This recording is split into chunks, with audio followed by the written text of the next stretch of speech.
Anak Kristen tumbuh di keluarga Kristen. Anak Muslim lahir dari keluarga Muslim. Anak Hindu dari keluarga-keluarga Hindu. Makanya agama yang paling berkembang itu bukan soal kebenaran ajarannya.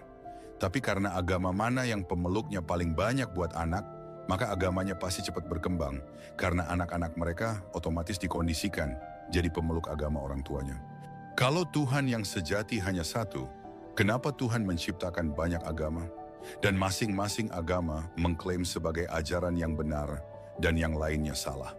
Dan mengapa kepercayaan kepadanya bisa begitu ditentukan oleh letak geografis? Anehnya, semakin saya bertanya, semakin lingkungan agama jadi defensif. Bahkan keluarga, teman-teman di pergaulan mulai membela diri, bukan dengan fakta atau argumen ilmiah, tapi dengan amarah dan kebencian, seolah saya manusia tersesat dan salah jalan. Banyak komunitas beragama tak memberi ruang untuk ragu. Mereka menutup pintu keraguan dengan rasa malu dan rasa takut karena tidak bisa menjawab pertanyaan sederhana dengan logika akal sehat manusia. Padahal kebenaran sejati tak pernah takut diuji. Ia bisa berdiri sendiri tanpa harus dibentengi ancaman adanya dosa dan hukuman neraka. Titik balik lain muncul ketika saya memutuskan membaca kitab suci sendiri, tanpa kelompok belajar, tanpa tafsir dan interpretasi pembenaran dari pendeta, ustadz atau ulama, hanya teksnya apa adanya. Dan yang saya temukan mengejutkan.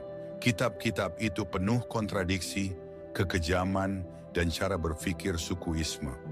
Saya membaca tentang perintah pembantaian sesama manusia yang dianggap berbeda keyakinan atau kafir. Pengesahan perbudakan, poligami dan perempuan dijadikan layaknya properti. Hukuman mati untuk pelanggaran-pelanggaran kecil. Saya terus membaca, berharap menemukan cinta dan kebijaksanaan seperti yang sering dikatakan orang. Tapi yang saya temukan adalah kecemburuan, balas dendam, pilih kasih, dan hukuman. Saya ingat dulu diajari, Tuhan adalah kasih. Tapi semakin saya membaca, semakin jauh rasanya makna itu dari isi teksnya. Makhluk yang menenggelamkan seluruh bumi, membunuh hampir seluruh kehidupan, laki-laki, perempuan, anak-anak, hewan, itu bukanlah gambaran dari kasih. Lalu orang berkata, itu kan perjanjian lama, yang lama sudah berlalu. Tapi perjanjian baru pun membawa masalahnya sendiri. Di sanalah muncul ide hukuman kekal, bahwa orang pantas disiksa selamanya hanya karena tidak percaya pada sebuah ide. Kesalahan terbatas, tapi hukumannya abadi. Itu bukan keadilan, itu kekejaman. Dan kalau cinta harus dipaksa lewat ancaman, itu bukan cinta, itu paksaan. Cinta yang dibeli dengan rasa takut bukanlah cinta, tapi penyerahan. Saya juga mulai bertanya soal mukjizat, atau lebih tepatnya, ketiadaan mukjizat. Katanya dulu laut bisa terbelah, orang mati bisa dibangkitkan. Tapi sekarang, saat kita punya kamera, rumah sakit, dan ilmuwan, semuanya hilang. Justru di saat zaman dan teknologi sudah maju, ada kamera bisa merekam, ada teknologi kedokteran bisa menganalisa, kok Tuhan tidak pernah lagi membuat mukjizat yang bisa dibuktikan secara ilmiah dan nyata? Buktinya direkam kamera jurnalis independen. Kenapa Tuhan bersembunyi rapat saat manusia modern mulai bisa memverifikasi? Kalau Tuhan ingin kita percaya, bukankah Ia seharusnya memperlihatkan diri, bukan menuntut iman buta? Kenapa Tuhan berhenti menunjukkan mukjizat justru saat kita bisa membuktikannya? Kalau Tuhan menciptakan dunia dan ingin kita percaya, mengapa Ia bersembunyi begitu rapat? Kalau saya ingin seseorang percaya pada saya akan memberi kejelasan, bukan kebingungan. Tapi Tuhan hanya hadir lewat cerita dan perasaan. Padahal perasaan bisa menipu. Cerita dan sejarah apalagi, semua bisa ditulis sesuai narasi penguasa dan rezim yang berkuasa. Mau seperti apa sejarahnya, semua narasi sejarah itu subjektif narasi buatan manusia. Seiring ilmu pengetahuan berkembang, peran Tuhan dalam menjelaskan dunia semakin kecil. Dulu penyakit dianggap hukuman, gangguan jiwa dianggap kesurupan. Sekarang kita tahu itu biologi, psikologi, fisika. Tuhan tidak dibantah, Ia hanya tak lagi dibutuhkan untuk menjelaskan. Dalam kitab-kitab suci agama besar dunia, Tuhan dan nabi-nabi selalu dinarasikan sebagai pembawa kebenaran, sementara iblis atau setan dijadikan simbol kejahatan mutlak. Tapi ketika saya membaca sendiri, saya menemukan kenyataan yang jauh lebih rumit dan menyakitkan untuk diakui. Di dalam Alkitab, kita membaca bagaimana Allah Bapa memerintahkan tokoh-tokoh besar seperti Abraham, Musa, Yosua, dan Daud untuk berperang dan membunuh. Begitu juga dalam Al-Quran, Muhammad disebut sebagai panglima perang, dan penyebaran Islam pun dilakukan lewat konflik bersenjata dan pembunuhan sesama manusia. Artinya, nabi-nabi besar dari agama-agama ini menyetujui tindakan kekerasan, bahkan pembunuhan, demi menjalankan perintah Tuhannya. Pertanyaannya, apakah membunuh atas nama Tuhan bisa dibenarkan secara moral dan kemanusiaan? Kita, manusia biasa, jika punya 4 anak, 2 baik, 2 jahat, apakah kita akan memerintahkan 2 yang baik untuk membunuh 2 yang jahat? Tidak. Kita mungkin kecewa, marah, tapi kita tak akan menciptakan pembunuhan sebagai solusi. Jika manusia saja bisa berpikir sebijak itu, mengapa Tuhan versi kitab suci justru bertindak lebih kejam dari manusia yang berakal? Lalu, mari kita bandingkan dengan sosok yang disebut paling jahat, iblis atau setan. Dalam Injil dan Al-Quran, jumlah manusia yang secara langsung dibunuh oleh iblis tidak ada. Bahkan dalam kisah Ayub, anak-anak Ayub yang mati, itu pun atas izin Tuhan sendiri, bukan karena inisiatif iblis. Artinya, dalam logika narasi kitab suci mereka, justru Tuhanlah yang membiarkan penderitaan dan kematian yang terjadi pada manusia, sementara iblis hanya menjalankan izin dari Tuhan sendiri. Narasi cerita yang ironis, bukan? Yang memerintahkan membunuh dan menjalankan kekerasan justru dianggap suci, sementara iblis yang tak terbukti membunuh malah dijadikan musuh abadi umat manusia. Ini membuat saya bertanya lebih dalam. Apakah dosa, pahala, neraka, surga, iblis dan malaikat benar-benar konsep dari Tuhan atau hanya alat ciptaan agama untuk mengontrol manusia lewat rasa takut? Kalau kita berpikir jernih, benarkah Tuhan menciptakan agama? Ataukah manusia yang menciptakan agama dan di dalamnya menyisipkan versi Tuhan mereka sendiri? Tuhan yang haus dipuji, Tuhan yang perlu disembah, Tuhan yang mengancam neraka, Tuhan yang hanya berpihak pada satu kelompok, Tuhan yang butuh uang, sodakoh, sumbangan, donasi, zakat, kolekte, perpuluhan, persembahan kasih atau istilah-istilah lainnya dari para pengikutnya. Tapi benarkah Tuhan, Sang Pencipta semesta seperti itu?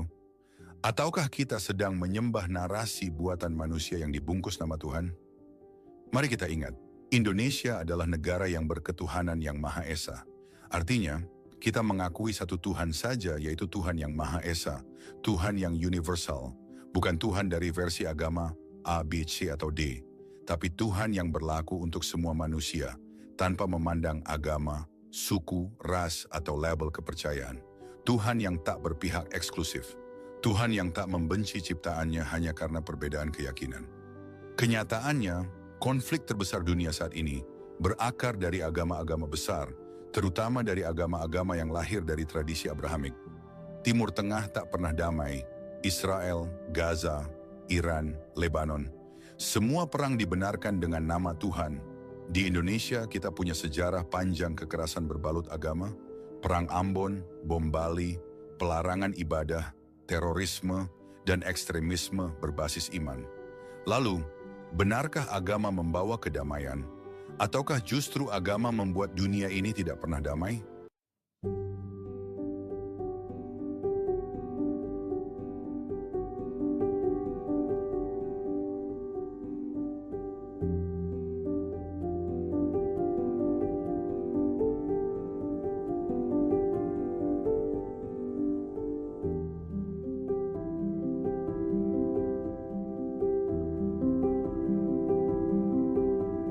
Saya juga melihat apa yang terjadi saat agama memegang kekuasaan. Sejarah memberi kita banyak contoh, dan jarang sekali itu membawa kebaikan. Saat agama memerintah, ia membungkam suara, menolak ilmu, menghukum perbedaan, dan melindungi kekuasaan. Inkuisisi bukan membela kebenaran, ia membela kekuasaan. Undang-undang penistaan agama bukan melindungi Tuhan, ia membungkam kritik. Bahkan hari ini, banyak orang masih dipenjara atau dikriminalisasi hanya karena mempertanyakan iman mayoritas.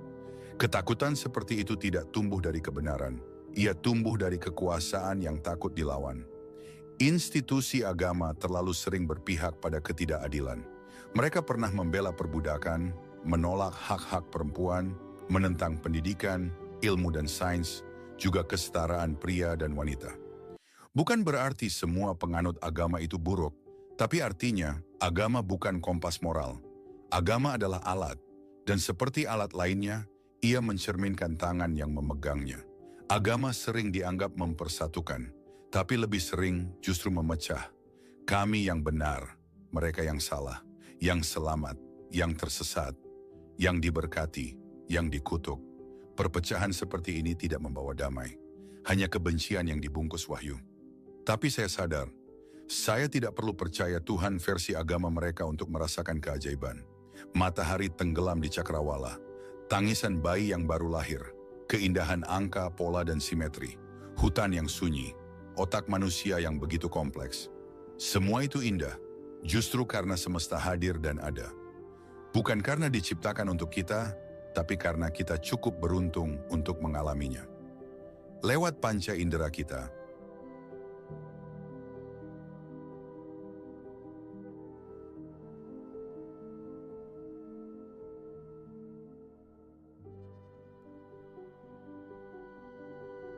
dulu para pencari spiritual pernah mengatakan, barang siapa mengenal dirinya, niscaya ia akan mengenal Tuhannya. Kalimat ini sering terdengar seperti kutipan mistis, tapi coba kita renungkan dengan jujur dan perlahan. Apa yang sebenarnya membuat kita hidup? Bukankah jawabannya nafas? Kita hidup karena jantung kita berdetak. Dan jantung itu berdetak tanpa kita perintah, tanpa kita sadari, tanpa kita minta. Ia terus bekerja dari kita lahir sampai kelak kita tiada. Lalu, dari mana datangnya kecerdasan yang membuat jantung itu terus berdetak? Ternyata jawabannya bukan di luar sana, tapi di dalam tubuh kita sendiri. Sistem saraf otonom. Sistem ini berada di otak. Lebih tepatnya, di bagian sistem limbik, pusat emosi dan fungsi otomatis kehidupan. Dan sistem itu, jika kita telusuri lebih dalam, terbuat dari jaringan sel. Sel-sel itu tersusun dari molekul, molekul dari atom, atom dari partikel subatom, dan partikel subatom tersusun dari energi. Jadi, jika kita jujur, segala hal yang membuat kita hidup, yang menjaga detak jantung, pencernaan, kesadaran, semuanya adalah energi. Bukan energi yang pasif, tapi energi yang memiliki kecerdasan. Energi yang juga membuat tanaman bisa tumbuh, buah bisa terbentuk, dan galaksi-galaksi bisa menjaga jaraknya di ruang angkasa. Semua bekerja sesuai tata hukum alam yang konsisten, teratur, dan indah. Lalu, apa sifat dari energi ini? Ia sudah ada sebelum segala sesuatu di semesta ini ada. Ia tidak dilahirkan, tidak bisa mati, dan tidak diciptakan. Ia tidak berjenis kelamin, tidak pria, tidak wanita. Ia tidak terikat ruang dan waktu. Ia tidak bergantung pada apapun dan tidak membutuhkan penyembahan. Ia bekerja bukan karena ego, tapi karena kehendak yang tunduk pada hukum-hukum semesta. Ia tidak butuh dikenal, tapi bisa dirasakan. Ia tidak menuntut, tapi selalu hadir. Dan jika kita jujur, sifat-sifat energi ini bukankah sama dengan yang selama ini kita sebut sebagai sifat Tuhan? Tapi kali ini, bukan Tuhan dari kitab, bukan Tuhan dari dogma, melainkan Tuhan yang bisa kita pahami lewat kesadaran. Tuhan yang hidup di dalam diri, di setiap detak jantung, di setiap tarikan nafas, di setiap kesadaran akan keberadaan ini. Maka, untuk mengenal Tuhan, bukan lewat ritual, bukan lewat dogma, tapi lewat pengetahuan yang jujur tentang diri kita sendiri. Lewat keberanian untuk menyelami realitas secara ilmiah, dan tetap membuka ruang keajaiban di dalam logika. Dan akhirnya, secara jujur, secara ilmiah, dan secara spiritual, kita bisa menjawabnya. Tuhan bukan makhluk berwajah manusia, bukan entitas di luar diri kita, melainkan energi yang cerdas dan kekal, yang hidup dalam diri kita semua. Energi yang kita abaikan, Tuhan yang kita puji. Kita sering menganggap enteng sesuatu yang paling penting dalam hidup kita. Energi, padahal lihatlah betapa kita bergantung padanya. Ambil satu contoh kecil, energi listrik, bentuk paling sederhana dari energi semesta yang bisa kita rasakan sehari-hari. Bayangkan, bagaimana jika seluruh energi listrik di dunia tiba-tiba padam, hilang, selamanya. Tidak ada lampu, tidak ada HP, tidak ada Instagram, TikTok, YouTube, atau internet. Tidak ada TV, tidak ada AC, tidak ada alat elektronik. Bahkan kendaraan pun akan berhenti. Mall, supermarket, belanja online, semuanya tidak bisa beroperasi. Pabrik tak bisa berproduksi, rumah sakit lumpuh, dan seluruh dunia menjadi sunyi. Tidak ada aktivitas. Praktis seluruh peradaban manusia berhenti. Tapi anehnya, kita justru meremehkan energi yang nyata menopang hidup kita. Energi yang benar-benar ada, bisa diukur, bisa dimanfaatkan, bisa dibuktikan. Sementara itu, kita memuja Tuhan versi agama yang wujudnya tidak pernah bisa dibuktikan, dan keberadaannya hanya hidup dalam cerita, simbol, dan rasa takut. Kita lebih mudah menyembah narasi ketimbang menghargai realitas. Padahal, energi bukan hanya soal listrik. Energi semesta adalah inti dari segala sesuatu. Energi yang sama itu pula yang membuat jantung kita berdetak, yang menjaga galaksi tetap seimbang, yang mengatur hukum alam dengan presisi yang menakjubkan. Tapi kita tak pernah menyembah energi, kita tak pernah menganggapnya suci, karena energi tidak meminta disembah. Ia hanya bekerja dalam diam, menjadi dasar dan satu-satunya penopang kehidupan. Mungkin itulah perbedaan antara Tuhan yang diciptakan manusia dan Tuhan yang sesungguhnya hadir dalam semesta ini. Yang satu haus dipuja lewat ritual dan aturan, yang lain menopang keberadaan alam semesta dengan diam dan cukup dengan dihargai lewat kesadaran. Coba pikirkan, peradaban bumi dan aktivitas manusia yang hidup di dalamnya akan baik-baik saja tanpa adanya agama dan Tuhan versi mereka, tanpa adanya agama Islam. Kristen, Katolik, Yahudi, dan agama-agama lainnya dengan semua Tuhan versi mereka, kehidupan bisa terus berjalan normal seperti biasa, bahkan mungkin lebih baik, lebih damai, dan minim konflik. Tapi sekarang, coba pikirkan, apakah peradaban di bumi dan aktivitas manusia di dalamnya tetap bisa terus berjalan tanpa adanya energi? Tanpa energi listrik, tanpa energi cahaya, tanpa energi kinetik, energi panas, energi magnetik, dan energi semesta lainnya? Jawabannya jelas, tidak bisa. Peradaban bumi dan kehidupan manusia langsung berhenti dan hilang eksistensinya tanpa adanya energi. Itulah kenapa dalam banyak tradisi spiritualisme kuno di bumi ini, sebelum lahirnya agama-agama modern dengan Tuhan versi mereka, manusia tidak pernah memandang alam sebagai objek atau benda mati, tapi sebagai entitas yang hidup, memiliki jiwa dan energi. Itulah kenapa di masa itu manusia tidak pernah mengeksploitasi alam, apalagi mengeruk isi perut bumi, hutan dibabat, sungai dicemari, tanah digali, minyak bumi disedot, dan laut dijadikan tempat buangan limbah. Itu semua terjadi setelah agama-agama modern muncul. Sama halnya dengan spiritualisme Nusantara yang mengakui bahwa alam, tubuh manusia, dan semesta adalah satu kesatuan energi yang perlu kita jaga, kita hormati, dan kita selaraskan. Dalam konteks modern, bisa kita katakan, spiritualisme Nusantara adalah ekspresi lokal dari kesadaran akan energi universal, alam semesta. Tapi sayangnya di Indonesia kesadaran ekologis spiritualisme asli Nusantara malah digusur digantikan ajaran agama-agama modern. Tapi lihatlah hari ini, setelah bumi Nusantara dikuasai oleh dogma agama modern dari luar, setelah masuknya Islam, Kristen, dan Katolik, yang membawa sistem kepercayaan asing yang seringkali tidak mengenal roh, energi alam, tanah Nusantara ini, tanah kita berubah menjadi objek kuasa. Gunung-gunung dibongkar, hutan dibakar, sungai-sungai diracuni, semua atas nama kemajuan, atas nama pertumbuhan ekonomi.